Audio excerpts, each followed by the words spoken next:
오늘 또 그대의 최고의 날입니다. 임은미 선교사 묵상입니다. 2026년 2월 28일 토요일 최고의 날. 하나님의 나라를 상속받지 못한다는 말이 무슨 말일까?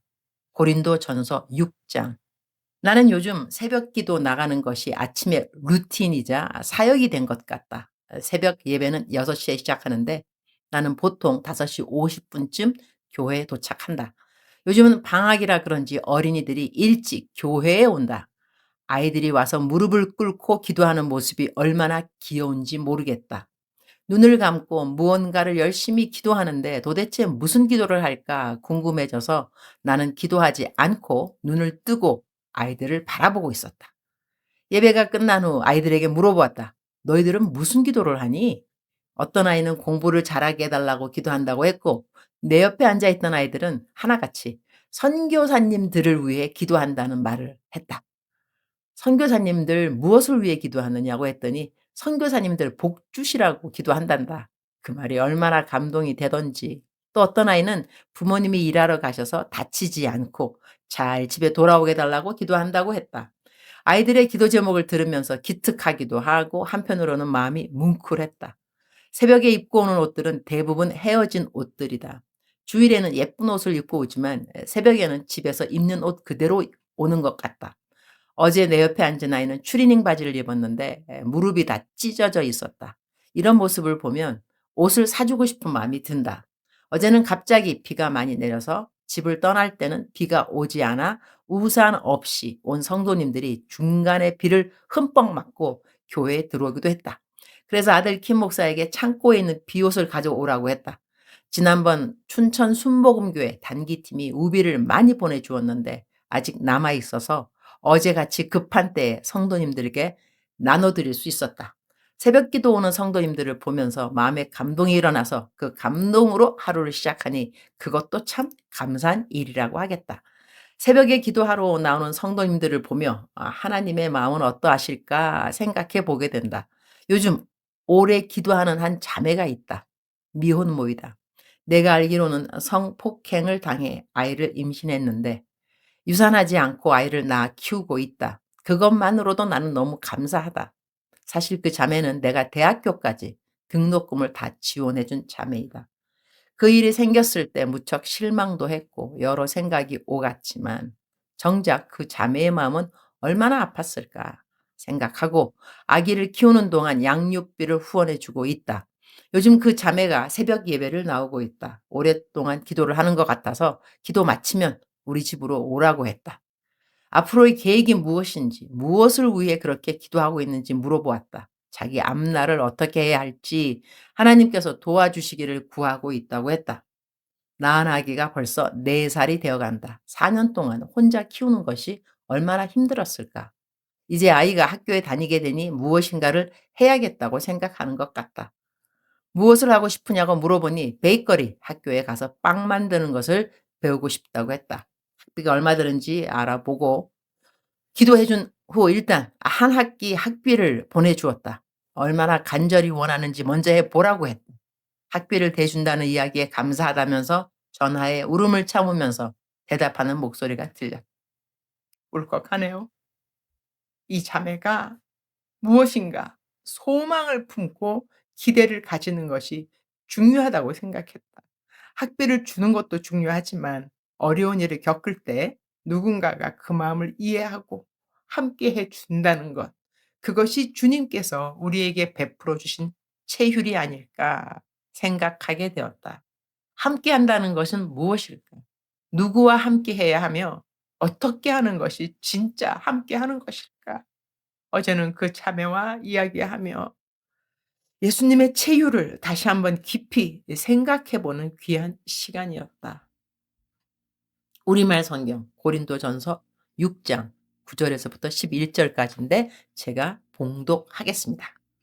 여러분은 불의한 사람이 하나님의 나라를 상속받지 못할 것을 알지 못합니까? 속지 마십시오. 음행하는 사람이나 우상을 숭배하는 사람이나 간음하는 사람이나 남창이나 동성연애를 하는 사람이나 도둑이나 탐욕을 부리는 사람이나 술꾼이나 남을 헐뜯는 사람이나 속임수로 남을 해롭게 하는 사람이나 약탈하는 사람은 하나님 나라를 상속받지 못할 것입니다. 여러분 가운데도 그런 사람들이 덜어 있었으나 주 예수 그리스도의 이름과 우리 하나님의 성령으로 씻음을 받고 거룩해져서 의롭다함을 받았습니다. 이 말씀에서 하나님 나라를 상속받지 못한다는 것은 천국에 들어가지 못한다는 의미이다. 나는 한때 이 말씀을 묵상하면서 마음에 걸리는 것이 있었다. 그래서 계속 질문했다. 하나님 나라를 상속 못 받는다는 것이 정말 천국에 못 간다는 이야기일까? 설마 하니 혹시 하늘나라에 가되 상을 못 받는다는 뜻은 아닐까? 이 죄들 중 한 가지라도 안 걸리는 사람이 과연 있을까? 천국 가는 것이 이렇게 힘든 것일까? 고린도전서 4 장에 의하면 천국에 못 가는 사람들의 리스트는 이러하다. 음행하는 사람, 우상을 숭배하는 사람, 간음하는 사람, 남창, 동성연애를 하는 사람, 도둑, 탐욕을 부리는 사람, 술꾼, 남을 헐뜯는 사람, 속임수로 남을 해롭게 하는 사람, 약탈하는 사람, 하나님 나라를 상속받지 못한다고 한다. 그런데 고린도의 교인들 중에 바로 그런 사람들이 있었지만 이제는 아니다라고 말한다. 씻음을 받고 거룩해지고 의롭다 하심을 받았다고 한다. 그래서 하나님 나라를 상속받을 수 있는 사람들이 되었다고 한다. 이 말씀을 묵상하면서 내가 감사한 것은 예전에는 이 리스트 중에 마음에 걸리는 것이 있었다. 그런데 그 세월이 지나고 지금은 이 말씀을 읽고 또 읽어도 걸리는 것이 없다. 그러니 나는 천국에 간다는 이야기다. 하하하. 주님, 오늘도 최고의 날입니다. 이 세상에 죄 안 짓는 사람이 있을까요? 그러나 죄인 줄 알고도 계속 짓는 사람이 있고 죄인지 알아서 회개하는 사람이 있는 것 같습니다. 회개하면 사함받고 또 하루를 새롭게 시작할 기회를 늘 주심을 감사합니다. 남들의 구원에 대해서는 사실 잘 모르겠습니다. 남들이 다 하니까 별것 아닌 것처럼 여기는 죄들이 있을 것 같습니다. 우상숭배, 탐욕, 남을 헐뜯는 일, 속임수로 남을 해롭게 하는 일, 남을 헐뜯는 죄가 지옥불과 연결된다는 사실을 늘 인식한다면 남을 헐뜯는 사람이 몇이나 될까요? 나는 이 부분들의 심판의 자리를 주님께 내어 드립니다. 저는 모르겠습니다. 흐흐흐. 남의 구원을 지가 얻지. 누가 남을 헐뜯는지, 누가 술꾼인지. 그러나 저는 아닙니다. 아, 나 혹시 바리새임은 어쩌죠?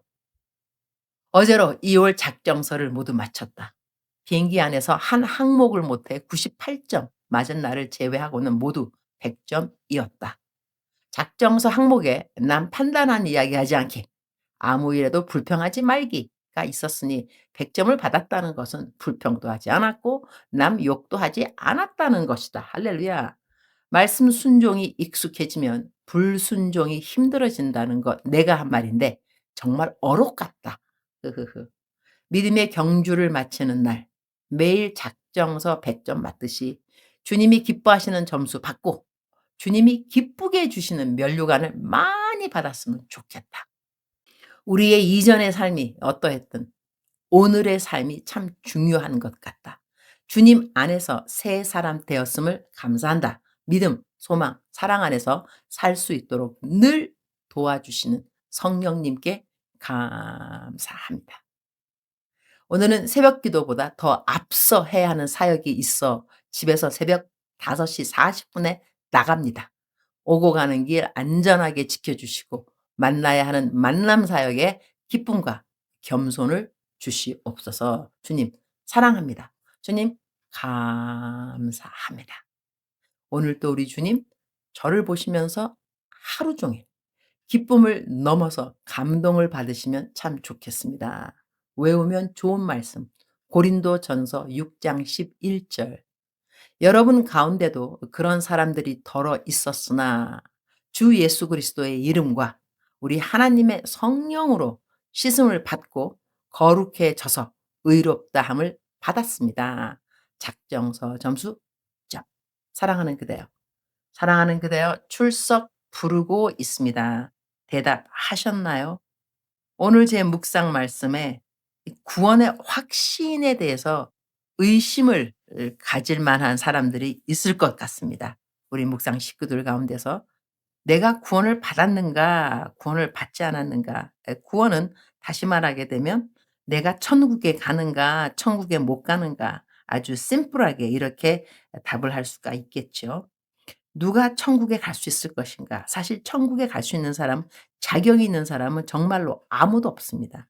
"의인은 없나니 한 사람도 없다고 했으니까. 그런데 예수님을 믿으면 우리가 천국에 간다.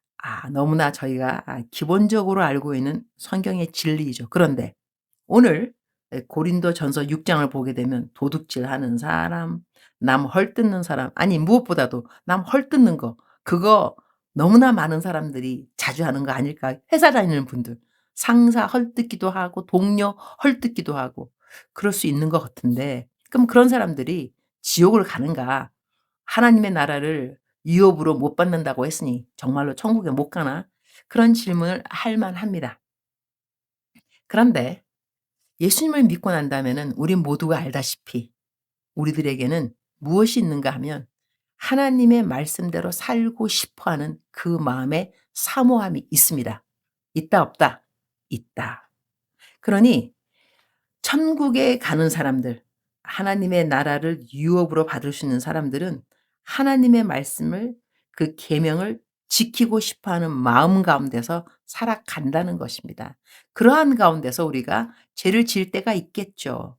어떤 날 누가 정말로 미워서 그 사람을 욕할 수도 있겠고, 그렇다고 내가 그렇게 한 그 순간 하나님이 나보고 "너는 하늘나라를 유업으로 받을 수 없어." 그렇게 말씀하실까요?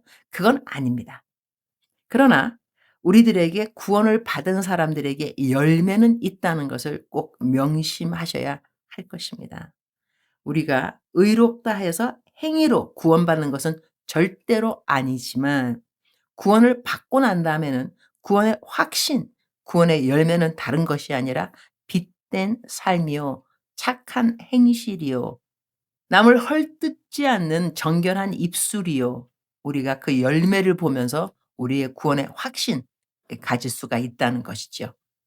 사랑하는 그대여, 이 구원의 확신에 대해서 더 질문이 있으시면 그대들 교회 담임 목사님 있으시죠? 교육자들한테 가셔서 여쭤보세요. 오케이?